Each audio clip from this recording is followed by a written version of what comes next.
Hello students, welcome back to my channel.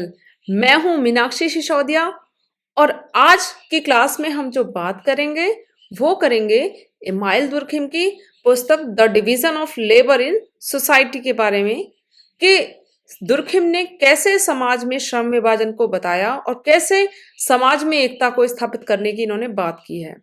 तो चलिए शुरू करते हैं आज की क्लास। इन्होंने जो अपनी इनकी पुस्तक थी उससे पहले इनके मन में एक विचार आया कि क्यों ना समाज में बहुत ज़्यादा यूनिटी को क्रिएट किया जाए और समाज में ये जो हो सकता है ये सिर्फ श्रम विभाजन के थ्रू हो सकता है। इनका जो मन का विचार था वो इन्होंने पूरा करने के लिए एक पुस्तक प्रकाशित की, the division of labour in society. और ये जो बुक थी इनकी, ये 2 खंडों में प्रकाशित हुई। कितने खंडों में? 2 खंडों में। पहला था सामाजिक एकता,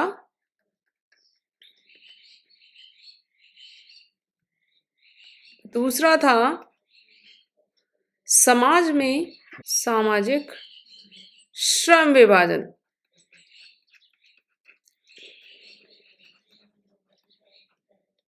सामाजिक श्रम विभाजन। इनका कहना था कि जो समाज में श्रम विभाजन है उसके थ्रू ही समाज में एकता लाई जा सकती है। और कैसे ये एकता आएगी, चलिए अब हम उस पर चर्चा करते हैं। इनका मानना था कि सबसे पहले तो हम ये मैं आपको डाउट क्लियर कर देती हूँ कि देखिए 2 तरह के क्वेश्चन पूछे जाते हैं। एक क्वेश्चन तो आता है एग्जाम में कि श्रम विभाजन के जनक कौन है? किसके? श्रम विभाजन के। यदि ये क्वेश्चन आपसे पुटअप किया जाता है एग्जाम में तो आप आंसर करेंगे एडम स्मिथ। Adam Smith. और क्वेश्चन ये पूछा जाता है कि समाज में श्रम विभाजन, क्या? सोसाइटी में श्रम विभाजन। यदि ये क्वेश्चन आता है तो हम आंसर कहाँ टिक करेंगे? अपने दुर्खिम पर, यानी इमाइल दुर्खिम पर। तो देखिए इन क्वेश्चंस को बहुत कंफ्यूजन करने के लिए ये क्वेश्चंस दिए जाते हैं एग्जाम में, तो कंफ्यूज ना होकर सही आंसर पर टिक लगाएं, जिससे कि आपका क्वेश्चन जो है वो सही हो जाएगा। अब हम बात करते हैं अपने टॉपिक की। इन्होंने इसको 2 पार्ट्स में डिवाइड किया, उसके बाद में इनका अर्थ बताया कि क्या है श्रम विभाजन। इन्होंने बताया कि श्रम विभाजन का जो तात्पर्य है वो उत्पादन की प्रक्रियाओं को विभिन्न प्रक्रियाओं में विभाजित करने से है। यानी अगर सरल भाषा में हम समझें इसको कि किसी भी कार्य को सूक्ष्म भागों में विभाजित करके बांटा जाए और किया जाए उस कार्य को, तो हम उसे श्रम विभाजन कहते हैं। फॉर एग्जाम्पल, कोई भी शर्ट यदि दर्जी, जिसे हम टेलर कहते हैं, वो बनाता है तो एक तो कटिंग करने वाला होगा उसके पास में, दूसरा व्यक्ति जो करेगा वहां पर बटन उसको लगाने का कार्य करेगा शर्ट में, एक व्यक्ति यदि उस पर तुरपाई होनी है उस कार्य को करेगा, और एक जो व्यक्ति है वो उस पूरी शर्ट को ठीक से मेजरमेंट करके उसको स्टिच करने का कार्य करेगा। यानी हर कार्य को एक अलग अलग व्यक्ति करेगा और जो व्यक्ति कार्य को करेगा वो अपने कार्य में पूरा पारंगत होगा, यानी स्पेसिफिकेशन उसके पास में होगा उस कार्य को करने का।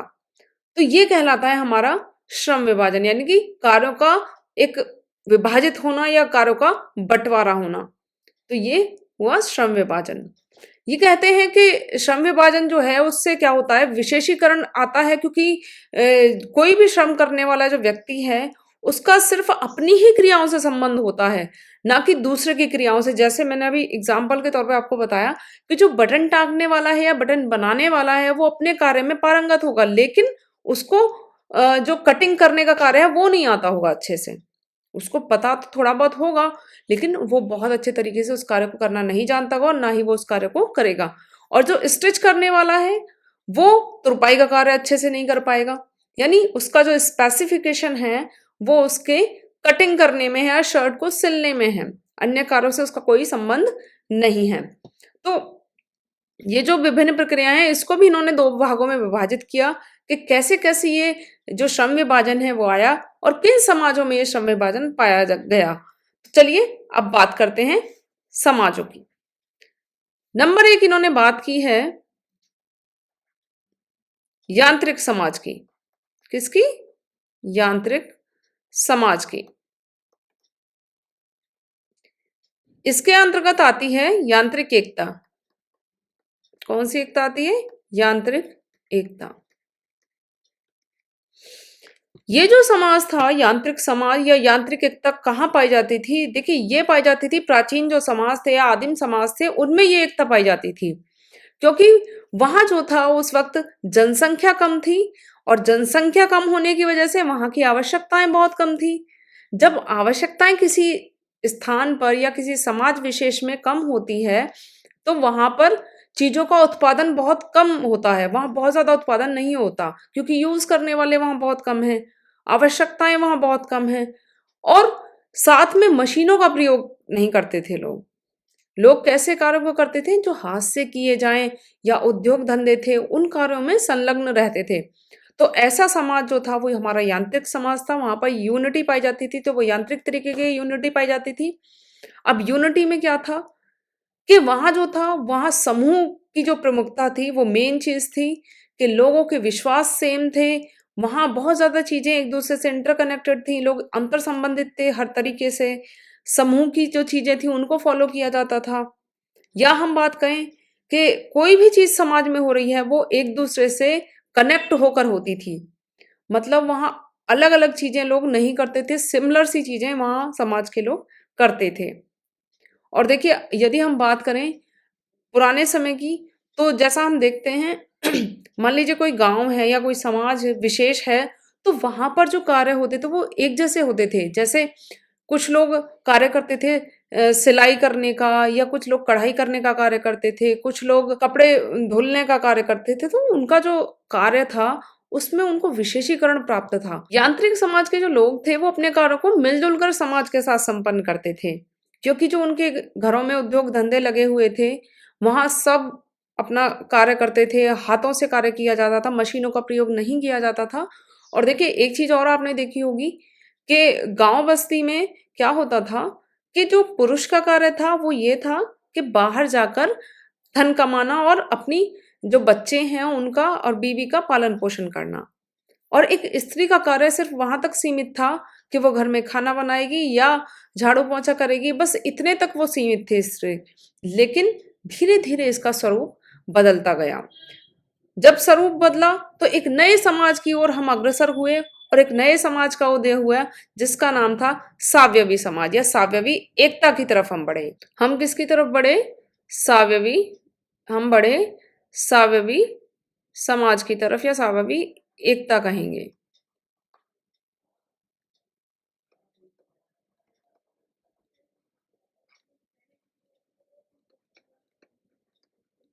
सावयवी एकता पाई जाती थी सावयवी समाज में, तो इसलिए सावयवी एकता को भी हम ऐड कर लेते हैं।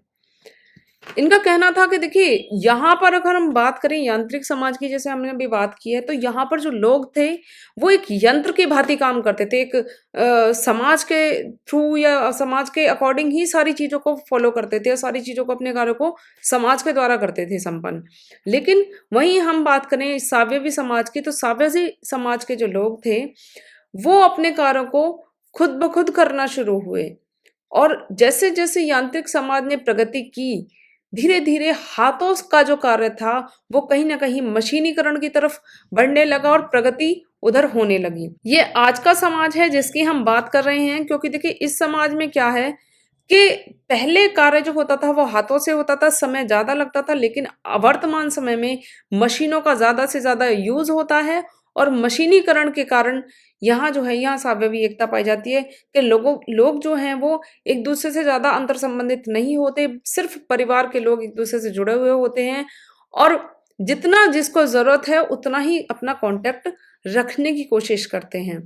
सावयवी समाज की अगर हम बात करें तो इसे हम जटिल समाज भी कह सकते हैं क्योंकि प्रस्तुत किया है दुर्खिम ने वो किया है कि जैसे मानव शरीर होता है उसी तरह से समाज ये होता है। कैसे?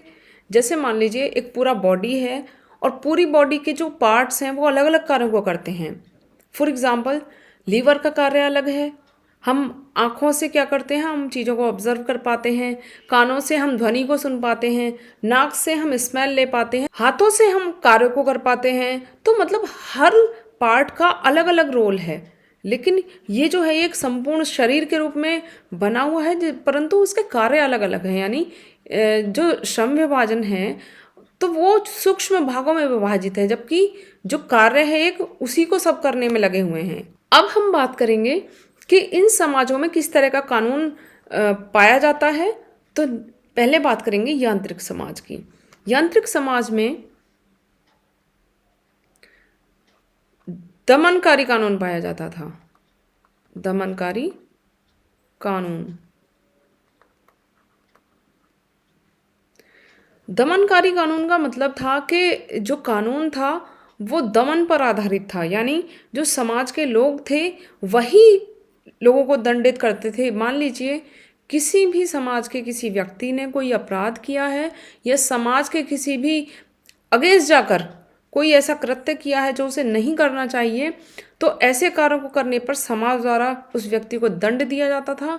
और कहीं कहीं पर तो ये चीज़ें भी होती थी कि मान लीजिए किसी व्यक्ति ने कोई अपराध किया समाज के विरुद्ध जाकर, तो वहाँ उस व्यक्ति को ऐसा दंड दिया जाता था कि सोसाइटी से बिल्कुल अलग थलग कर दिया जाता था, या फिर उसे उनका हुक्का पानी बंद कर दिया जाता था। मतलब इस तरह की जो घटनाएं होती थी वो यांत्रिक समाज में पाई जाती थी मुख्य रूप से। अब हम बात करें स्वावयवी समाज की, तो वहाँ कैसा कानून है देखते हैं। यहाँ है प्रतिकारी कानून। प्रतिकारी कानून, इसे हम वैधानिक कानून भी कह सकते हैं। वैधानिक कानून, देखिए हम इसे इसलिए वैधानिक कानून कहते हैं क्योंकि यहाँ पर जो है नियम और कानून की प्रमुखता होती है, और जो व्यक्ति अपराध करता है उसी को अपराध का दंड दिया जाता है कानून के द्वारा। यहाँ जो व्यक्ति विशेष है उसी को इम्पोर्टेंस दी गई है, ना कि संपूर्ण परिवार को या समुदाय के सदस्यों को। मतलब इस तरह का कुछ यहाँ नहीं पाया जाता, क्योंकि देखिए आज का जो कानून है, पुलिस व्यवस्था है, उसके थ्रू हमें सज़ा मिलती है अगर यदि हम कोई भी ऐसा कार्य करते हैं जो समाज के विरुद्ध हो। तो चलिए अब हम जानते हैं इसका स्वरूप कैसा है। अब जानते हैं हम इसका स्वरूप कैसा है, तो चलिए शुरू करते हैं। इसका जो स्वरूप था वो था, नंबर 1 है व्यावसायिक, नंबर 2 है प्रादेशिकता,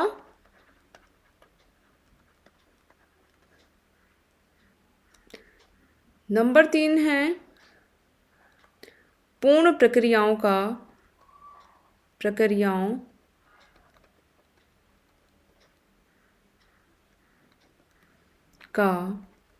श्रम विभाजन,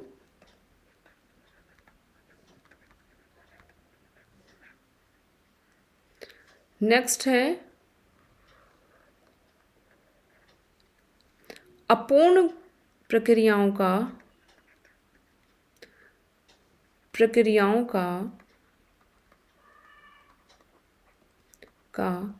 श्रम विभाजन।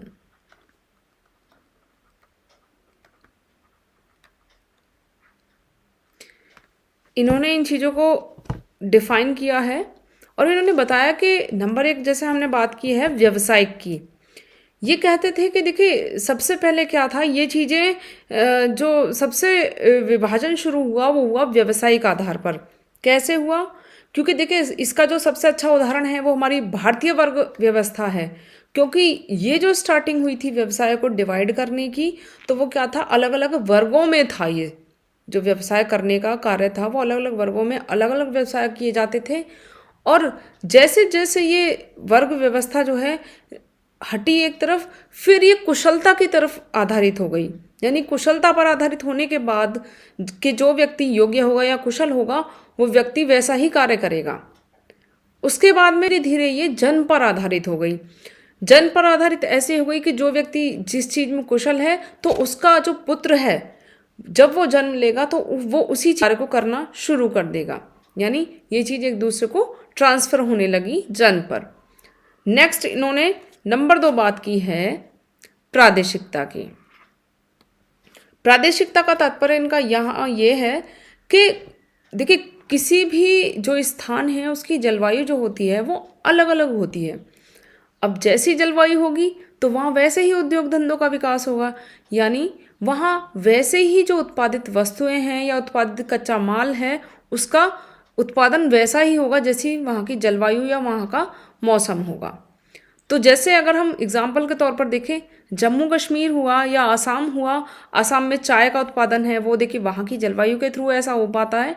और यदि हम जम्मू एंड कश्मीर की बात करें तो वहाँ पर जो केसर का उत्पादन है वो भी, या सेब का उत्पादन है वो भी वहाँ की जलवायु की ही वजह से हो पाता है, क्योंकि वहाँ वो चीज़ें उपलब्ध हैं और वहाँ उत्पादन जो है वो बहुत अच्छे से हो पाता है, क्योंकि वहाँ के जो लोग हैं वो बहुत अच्छे से उन चीज़ों में पारंगत हो जाते हैं। नंबर 3 है पूर्ण प्रक्रियाओं का श्रम विभाजन। इनका कहने का तात्पर्य यहाँ पर यह है कि जो लोग थे वो चीज़ों को जैसा ही उन्होंने करना शुरू किया, कार्यों को, श्रम विभाजन सोसाइटी में आया तो धीरे धीरे वो चीज़ें वर्ग पर आधारित हुई कि एक वर्ग एक इसी कार्य को करेगा, यानी जो कोई भी कार्य करना है उसको पूर्ण रूप से एक ही वर्ग करेगा, ना कि अलग अलग वर्ग करेंगे। तो ये इन्होंने कहा पूर्ण प्रक्रियाओं का श्रम विभाजन। नेक्स्ट 4th जो इन्होंने बताया है वो बताया है अपूर्ण प्रक्रियाओं का श्रम विभाजन। दुर्खिम ने बताया कि जो अपूर्ण प्रक्रियाओं का श्रम विभाजन था वो एक तरीके से जैसे चीजें सूक्ष्म रूप से डिवाइड हुई तो वहां पर हुआ क्या कि चीजें को करने के लिए व्यक्तियों में स्पेशलाइजेशन चाहिए था, यानी कोई भी व्यक्ति किसी भी कार्य को यदि कर रहा है तो वो उसी चीज में पारंगत हो या उसी चीज में दक्ष हो वो व्यक्ति, मतलब उसका दूसरी चीज से कांटेक्ट ना हो। तो इसको इन्होंने अपूर्ण प्रक्रियाओं का श्रम विभाजन कहा। ये इसका स्वरूप है। और देखिए मैं एक बात बोलना चाहूंगी यहाँ बीच में कि आप धीरे धीरे चीजों को नोट डाउन करते चलिए, नोट्स बनाते चलिए, क्योंकि बहुत ही इम्पोर्टेंट ये टॉपिक्स हैं जो एग्जाम्स में पूछे जाते हैं और छोटी छोटी हमसे गलतियां हो जाती हैं। देखिए कोई बहुत ज़्यादा चीज़ें टफ नहीं है, लेकिन जब एग्जाम्स में पूछी जाती है तो यही चीज़ें हमें बहुत टफ लगती हैं। तो उसके लिए क्या सॉल्यूशन है कि आप नोट्स बनाते चलिए, और मैं दावे के साथ कह सकती हूँ यदि आप नोट्स बनाएंगे, बार बार चीज़ों का रिवीजन करेंगे तो एग्जाम यूं ही चुटकियों में क्लियर हो जाएगा। अब हम बात करेंगे social advantage of division of labour की, यानी कि सोसाइटी को क्या लाभ होता है श्रम विभाजन से। तो ये देखिए आप सोच रहे होंगे कि ये मैंने क्या बना दिया है, लेकिन अभी ही आपको समझ आएगा कि क्या बनाया है मैंने। इसमें इन्होंने नंबर 1 बताया कि कार्य कुशलता और उत्पादन में, या हम कहें उत्पादन शक्ति में वृद्धि वृद्धि। दुर्खिम कहते हैं कि देखिए कोई भी व्यक्ति यदि किसी कार्य को करता है कंटिन्यू या बार बार करता है तो उस कार्य में धीरे धीरे कुशलता आनी शुरू हो जाती है, और जब कुशलता आती है तो व्यक्ति जो है अपने कार्य में दक्ष हो जाता है। दक्ष होने के बाद में जो उत्पादन शक्ति में वृद्धि होने लगती है, क्योंकि देखिए किसी कार्य को यदि कोई व्यक्ति मान लीजिए 1 घंटे में कर रहा था पहले, तो जब धीरे धीरे उस कार्य को डेली करेगा तो उस व्यक्ति के कार्य करने की जो समय है वो अपने आप ही कम होना शुरू हो जाएगा। तो जिससे क्या हुआ, उत्पादन हम जो 1 घंटे में हम कार्य को कर रहे थे अब हम उसको आधे घंटे या 20 मिनट में कर सकते हैं। तो जिससे क्या होगा, हम और ज्यादा उत्पादन शक्ति में वृद्धि कर सकते हैं। नेक्स्ट है समय की बचत। समय की बचत। नंबर 2 है समय की बचत, यानी कोई भी व्यक्ति यदि देखिए किसी कार्य को 2 घंटे में करने वाला है और उसे अब 1 घंटे में कर रहा है या आधे घंटे में कर रहा है, तो इससे क्या होगा, समय की बचत भी होगी, और जब बचत होगी तो हम उस बचे हुए समय में और ज़्यादा चीज़ों का उत्पादन कर पाएंगे। देखिए आज के टाइम में जो वर्तमान समय है, समय की सबके पास ही शॉर्टेज है। मशीनों का यूज़ करके हम ज़्यादा चीज़ों का उत्पादन कर पाएंगे तो बहुत अच्छे से हम ग्रो कर पाएंगे और सोसाइटी का डेवलपमेंट भी बहुत अच्छे से हो पाएगा। नेक्स्ट है कुशलता का उचित व्यवस्थापन, व्यवस्थापन नेक्स्ट भी लिख देती हूँ, कार्य की सरलता, कार्य में सरलता। देखिए इनका कहना था कि जो कुशलता का उचित व्यवस्थापन है वो हो पाता है सोसाइटी में, क्योंकि कोई भी व्यक्ति यदि किसी कार्य को कर रहा है अच्छे से, तो वहाँ कहीं ना कहीं वो उस कार्य में स्पेशलाइजेशन प्राप्त कर लेता है और जो चीज़ें हैं उनको अच्छे से कर पाता है, तो पारंगत व्यक्ति कहलाएगा उस कार्य के करने के लिए। तो ये बहुत बड़ी विशेषता है, ये बहुत लाभदायक चीज़ है हमारी समाज के लिए। नेक्स्ट है कार्य में सरलता। देखिए जैसा मैंने अभी बताया है कि किसी भी कार्य को यदि व्यक्ति बार बार करेगा, दिन में कई बार करेगा, उत्पादन में वृद्धि ज़्यादा होगी, तो कार्य में जो है वो सरलता आ जाएगी। यानी कि कोई व्यक्ति किसी कार्य को ज़्यादा समय लेकर कर रहा था, तो अब उस कार्य को थोड़े समय में और जल्दी से उस कार्य को कर लेगा, ईजिली उस कार्य को कर पाएगा। यानी कि उसको बहुत ज़्यादा एक जो श्रम है वो नहीं करना पड़ेगा उस कार्य को करने के लिए। नेक्स्ट है कम उत्पादन व्यय।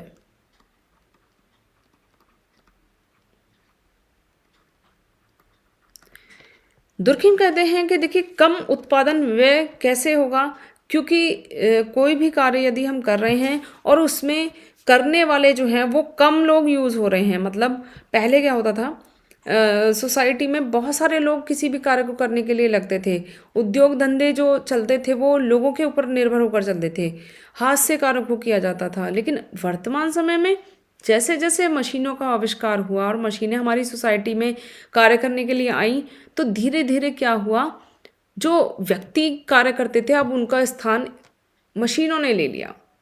मशीनों ने जब लिया तो उससे क्या हुआ, जो लोगों को व्यक्ति धन देते थे किसी कार्य को कराने के लिए, अब उस धन की बचत हुई और उस बचत जो हुई है उसको वो कहीं अपने उत्पादन कार्यों में इजीली लगा सकते हैं। नेक्स्ट है विशेषीकरण का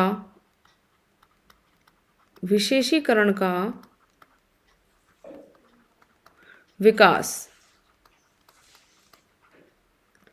नेक्स्ट है उत्पादित वस्तु की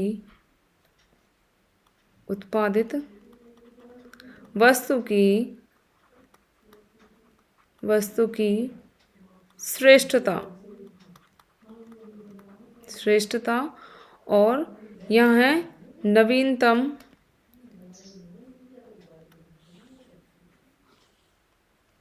आविष्कार।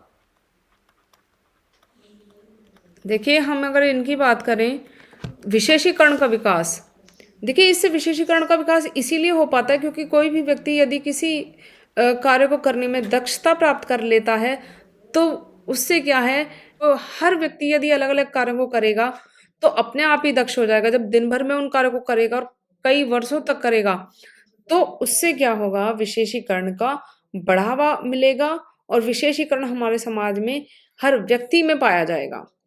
नेक्स्ट है उत्पादित वस्तु की श्रेष्ठता। किसी भी कार्य को करने में यदि समय कम लग रहा है, करने वाला एक ही व्यक्ति है, मान लीजिए मोची है, मोची जूतों को गांठता है, तो उसको पता है कि जूते कैसे गढ़ने हैं या उसको गांठने का जो तरीका है वो कैसा है। या फिर अगर हम बात करें टेलर की, तो टेलर को पता है कि कैसे कटिंग होनी है, कितना इंच हमें बचाना है, कितना इंच हमें मोड़ना है, ये सब चीज उसको पता होती है, मेजरमेंट कैसे लेना है। तो इन सब में क्या होगा कि उत्पादित जो वस्तुएं होंगी उनकी श्रेष्ठता बढ़ेगी, क्योंकि उन्हें पता है कि अच्छे से हम चीजों को कैसे कर पाएंगे, क्योंकि उन्हें स्पेशलाइजेशन है अपनी जो उनका कार्य है उसमें। नेक्स्ट है नवीनतम आविष्कार। नवीनतम आविष्कार का जो मतलब है यहाँ वो इससे है कि जैसे कोई भी व्यक्ति किसी कार्य को कर रहा है और वो उसमें स्पेशलाइजेशन कर लेता है, फॉर एग्जाम्पल साड़ी बुनने का कार्य है या हम कहते हैं कढ़ाई का कार्य है, ऐसे कार्य को यदि कोई व्यक्ति कर लेता है तो वो ये सोचता है कि मैंने ये कढ़ाई तो सीख ली, लेकिन मैं नेक्स्ट कढ़ाई कुछ अपने आप से करके देखूं, या मैं इन सारी कढ़ाइयों का एक सम्मिलित रूप मैं कुछ नया क्रिएट करके देखूं। या हम बात करें कोई भी बर्तन बनाने वाले व्यक्ति की, तो वो ये सोचेगा कि कटोरी और ग्लास तो मैं डेली बनाता हूँ, क्यों ना मैं कुछ अलग से बर्तन बनाकर देखूं। तो इससे क्या होगा, समाज में नवीन आविष्कारों का जन्म होगा और उत्पादित वस्तुएं जो हैं उनमें बहुत ज्यादा बढ़ोतरी होनी शुरू हो जाएगी। तो ये थी सारे इसके social advantage division of labour के। अब बात करेंगे इसके डिसएडवांटेज, यानी कि जो हानियां होती हैं श्रम विभाजन से उनकी। तो चलिए जानते हैं वो क्या क्या हानियां होती हैं सोसाइटी में। नंबर 1 है कार्य में नीरसता। कार्य में नीरसता का आना। नंबर 2 है सृजनात्मकता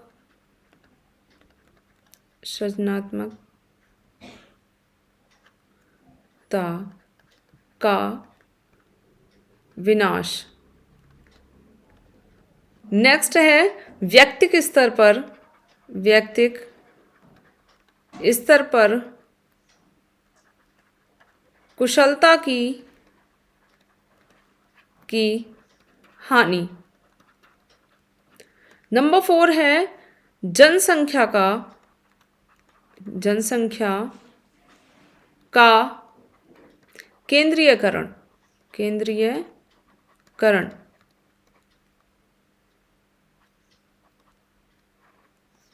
नेक्स्ट है बेरोजगारी का भय। बेरोजगारी का भय। नेक्स्ट है उत्तरदायित्व की भावना में कमी। आइए अब हम जानते हैं इनके अंतर्गत क्या क्या दुर्खिम ने बताया। दुर्खिम कहते हैं कि कार्यों में नीरसता आने का जो रीजन है वो ये है कि कोई भी व्यक्ति किसी कार्य को बार बार कर रहा है तो कहीं ना कहीं उसे बोर फील होना शुरू हो जाएगा, क्योंकि जब डेली हम उसी कार्य को करने में लगे हुए हैं और हम उसमें स्पेशलाइजेशन कर लेते हैं तो हम ये सोचते हैं कि क्यों ना मैं कुछ अलग कार्य करूं, क्यों मतलब मैं इस कार्य में लगा हुआ हूं, तो वो कहीं ना कहीं बोर फील करने लगता है अपने कार्यों में। नंबर 2 है सृजनात्मकता का विनाश। सृजनात्मकता का विनाश इसलिए होता है क्योंकि देखिए कोई भी व्यक्ति है एक कार्य में पारंगत हो गया है तो वो ये सोचता है क्यों ना मैं दूसरी चीजों को करने की कोशिश करूं, लेकिन वो विवश होता है सिर्फ उसी कार्य को करने के लिए, यानी उसको मजबूरन वही कार्य करना पड़ता है जो कार्य वो ऑलरेडी कर रहा होता है, ना कि कुछ नया कार्य करने का वो या रचनात्मक कार्य करने का विचार कर पाए। नेक्स्ट इन्होंने बताया है व्यक्तिक स्तर पर कुशलता की हानि। इनका कहने का मतलब ये था कि देखिए पहले जो उद्योग धंधे थे वो घरों में भी लघु उद्योग धंधे किए जाते थे, लेकिन वर्तमान समय में क्या हुआ कि धीरे धीरे ये चीजें बढ़ती गई और मशीनीकरण की तरफ हम बढ़ते गए, जिससे क्या हुआ कि मशीनीकरण के प्रयोग से वो चीजें व्यक्ति के स्तर से हटकर एक कहीं ना कहीं सामूहिक रूप से लोगों के सामने आई और जो व्यक्ति है वो अपने कार्यों को, जो छोटे मोटे लोगों के कार्य होते थे वो उनसे हटकर सबके साथ में कार्य करना शुरू कर दिया, यानी कि जो व्यक्ति के स्तर पर कुशलता थी वो कहीं ना कहीं खत्म होनी शुरू हो गई। जैसे हम एग्जाम्पल के तौर पर देखें, कहीं कारीगरी होती थी, साड़ी का बुनना था, या जो घर हैं उनमें स्त्रियां जो हैं वो चटाई बनाती थी या ऐसे कार्य करती थी जैसे दरी बनाना था, सूत काटना था, सूत काट कर धागा बनाना, उससे दरी बनाना या उससे कोई चादर बनाना, मतलब इस तरीके के जो कार्य होते थे कहीं ना कहीं उनका अंत हो गया है, क्योंकि ना तो उन चीज़ों को लोग आज के वर्तमान समय में पसंद करते हैं और एक समय ज़्यादा लगता है तो इसलिए भी लोगों ने उनको छोड़ दिया है। नेक्स्ट है जनसंख्या का केंद्रीयकरण। जनसंख्या का केंद्रीकरण इसलिए होता है क्योंकि देखिए जैसे बड़े बड़े महानगर हैं, यदि हम बात करें दिल्ली की, अहमदाबाद की या आपका मुंबई है, हम इन बड़े महानगरों की बात करें तो वहाँ पर होता क्या है, लोग जो है वहाँ की तरफ बढ़ते हैं क्योंकि वहाँ कार्य ज़्यादा होते हैं, मशीनीकरण का, औद्योगिकरण का बोलबाला वहाँ बहुत ज़्यादा है, तो जिसके कारण क्या है वहाँ बहुत ज़्यादा पॉपुलेशन हो जाती है। पॉपुलेशन इकट्ठा जहाँ होगी वहाँ देखिए रहने की भी व्यवस्था करना बहुत मुश्किल हो जाता है। आज की क्लास में इतना ही, तो आगे हम नेक्स्ट टॉपिक की बात करेंगे इमाइल दुर्खिम के धर्म से रिलेटेड। तो मेरी क्लास में लगातार बने रहने के लिए थैंक यू सो मच और मुझे ऐसे ही आगे बढ़ाते रहिए और साथ में खुद भी मेरे साथ आगे बढ़िए, जिससे जो है आपके एग्ज़ाम्स क्लियर हों। और देखिए, मैं पूरा गारंटी के साथ कहती हूँ कि यदि आप अच्छे से इनको रिवाइज़ करेंगे, पढ़ेंगे, नोट्स बनाएंगे, तो एग्ज़ाम क्लियर करने के चांसेस और ज़्यादा बढ़ेंगे। जिससे देखिए, आपको तो सफलता मिलेगी ही, मुझे भी बहुत खुशी होगी और मैं भी एक सफल टीचर के रूप में जानी जाऊंगी। तो आपको बहुत धन्यवाद मेरी वीडियोस को लाइक करने के लिए, सब्सक्राइब करने के लिए और वॉच करने के लिए। Thank you.